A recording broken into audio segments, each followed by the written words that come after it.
Superman, Son of Kal-El, 2021 annual. This is Tom Taylor writing with Clayton Henry and Steve Pugh on the art.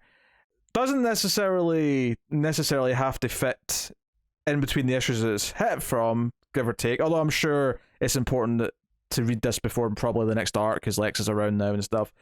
But it does feel like an important part of the run. Like, it feels like what this sets up with Lex is going to be something that is, at the very least, Lex is going to be around.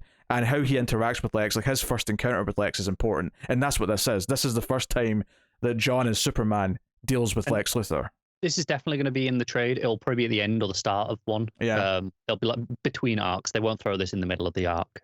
But it will be. I'm very confident that it will be included.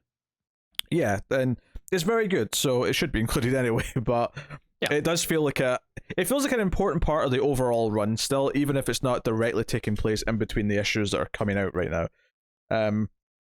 So yeah, we get a flashback first, looking at Superman fighting Lex and Metallo, but it's all a ruse from the Justice League. Metallo turns out to be Martian Manhunter. Batman recorded Lex admitting to a bunch of crimes, and they take him in. Very sort of old school cartoony art style here. This is the Clayton Henry stuff. I'm assuming by the foreheads. Yeah, you can tell by the massive domes. Yep. And then we continue the flashback with Lex in prison. Superman comes to see him, and Lex wants to play chess. And Superman makes his first move, but then ultimately doesn't make any more, and Lex really wants to finish the game. He's really upset about it. And there's a lot of like Lex's mistrust kind of like shown in this scene, where he like, oh, how do we pick who goes first? Because you can see like through me to see what piece I'm holding in each hand, which is typically how people pick which side of chess they're going to play. And he's like, I'll think of a number, and then Superman's like, you'll cheat. Okay, you think of a number then.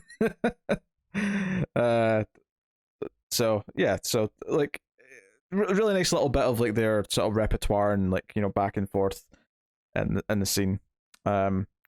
I particularly enjoyed Superman moving his knight in front of his pawns, and Lex critiquing how on brand that was for Superman. Yeah.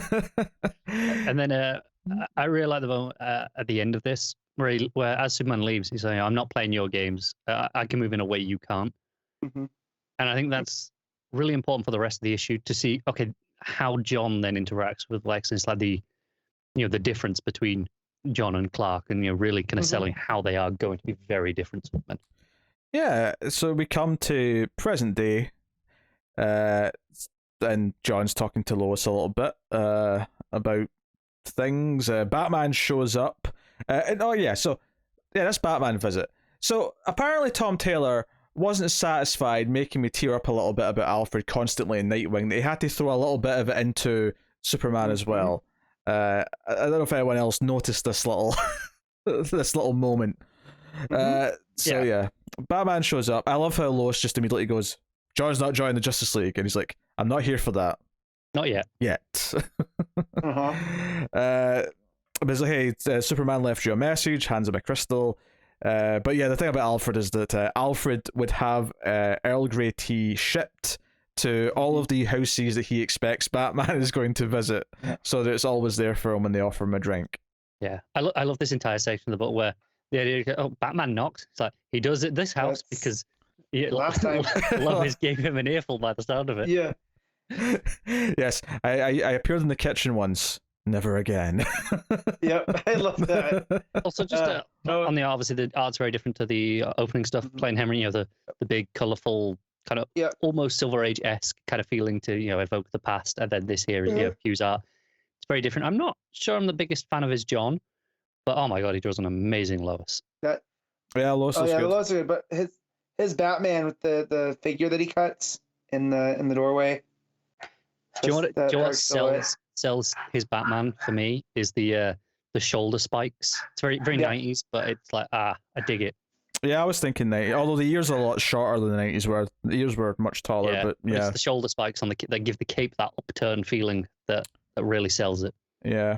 So John goes to the fortress. He does help out a polar bear though, who's struggling because the ice is melting around the fortress. So this book obviously has been very political before. No change here with this. Although he refuses to give the bear some seals, he just brings it some berries. I'm not going to seal them. Can we talk about how he calls the polar bear Gale? That's a very good name for a bear. Yes, it is. Yeah, I love it. This was possibly my favorite moment of this. This is taking comics Twitter and throwing it into a book and being like, if you don't get it, this is fine. It's just nothing. It's just a little moment. Whereas if you pay attention to comics Twitter, if you follow Gail Simone, this was hilarious. Yeah. So it turns out the crystal is actually Clark has made him an AI style recording, and much in the same way that he had of Jor-El. Obviously the tone is very different. Notably, he's wearing a Smallville shirt because of course he is.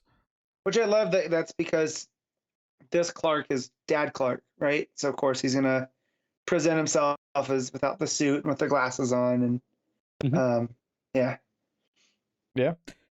He won't answer, where he is or when he'll be back, but his main purpose here, one of the reasons why he left this message, is like, hey, there's some things we have to talk about, and I think the first big one is Lex Luthor, because you're going to cross paths, and you have to know some stuff, you have to learn from my mistakes, and then we get sort of the sequence here, and I love this, is Lex sending a package to various, rich crime bosses and stuff, including Blockbuster and some others, and is like, hey, inside that box there was a nano chip thing that went into your nose, and I can kill you and it'll look like a stroke, and I did it to this other guy recently, and at one point someone says, like, how do we know you're even telling the truth? Like, what if there is, like, and he's like, well, there either is or there isn't. It's Schrodinger's nanite.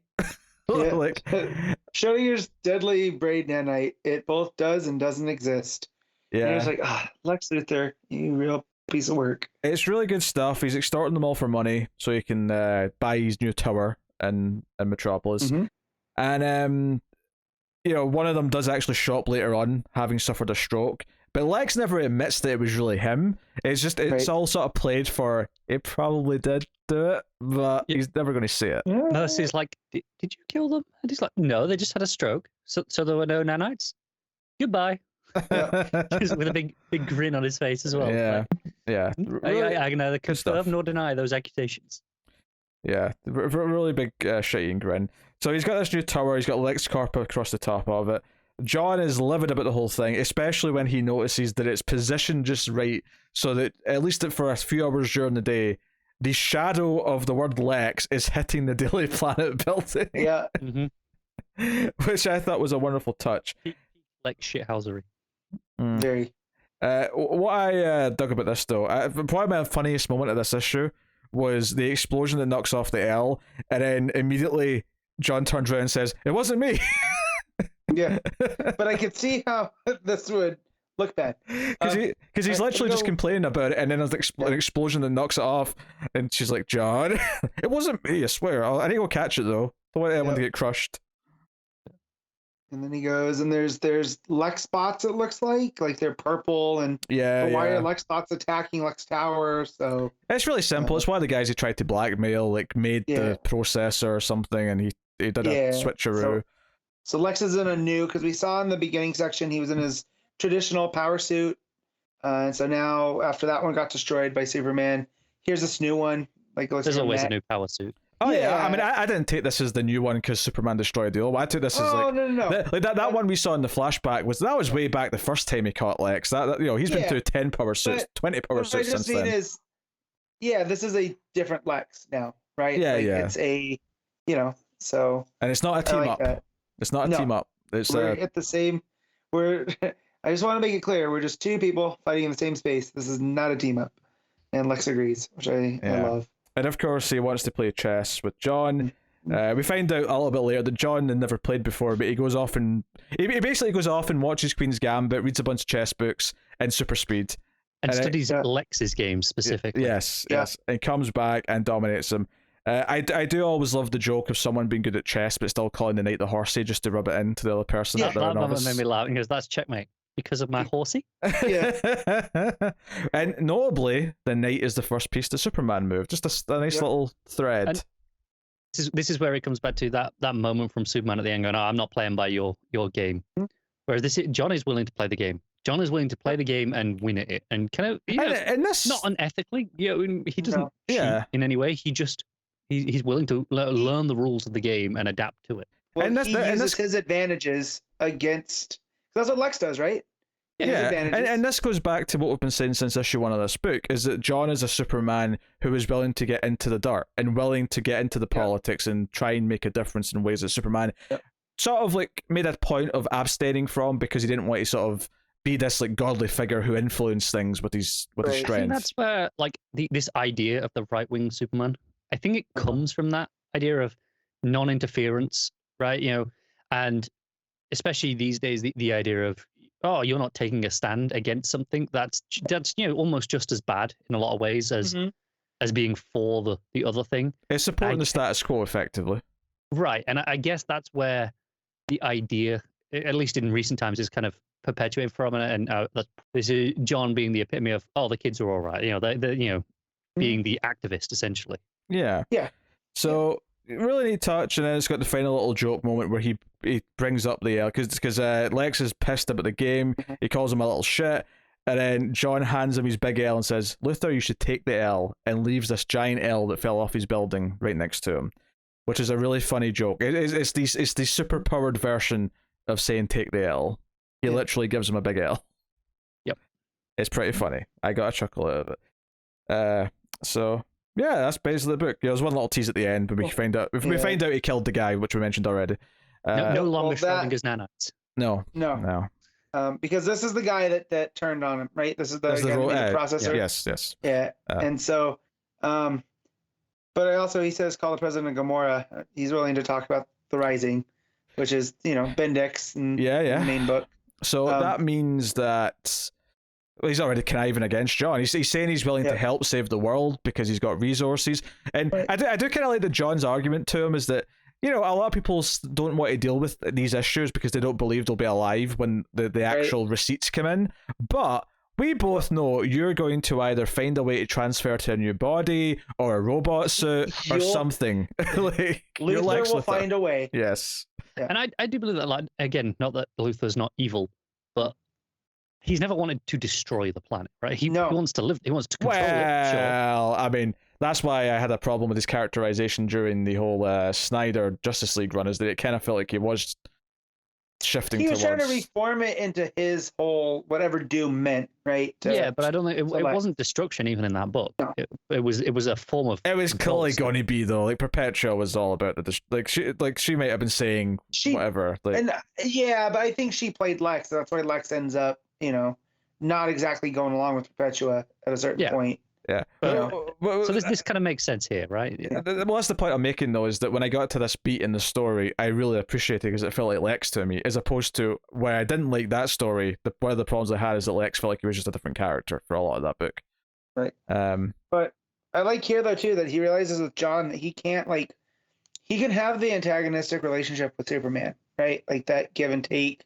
But with John just showed him he can beat him in his own game. So he's got to go outside of him. Yep. If he really wants to mess with John. I think it'll probably make Lex more dangerous in the long run, because with Superman wasn't willing to play the game, so Lex kind of just stayed not safe, but he was predictable. Right. Whereas if John's going to play by Lex's rules, so to speak, Lex is going to have to go off book. Yeah. One thing I thought about too when you guys were talking about Superman wanting to stay out, right? He's kind of almost like a referee, where he wants to be outside of things, and he'll get involved when he needs to offset things, but it's always on a certain side, right? He's always going to enforce the rules. He's lawful good in that way. Whereas I feel like John's not afraid to work the refs. Definitely chaotic good. Yeah, where he's like, no, the refs are there, but sometimes the refs are dumb, and you can take advantage of that. That's what happens when you're best friends with Damien growing up. Is that's the point I was going to get to is, of course he wouldn't read all the stuff. He used his advantages, because what would have Damien done? He would have told him, you can live life at super speed. Go do that. And so, yeah, man, Taylor's so good.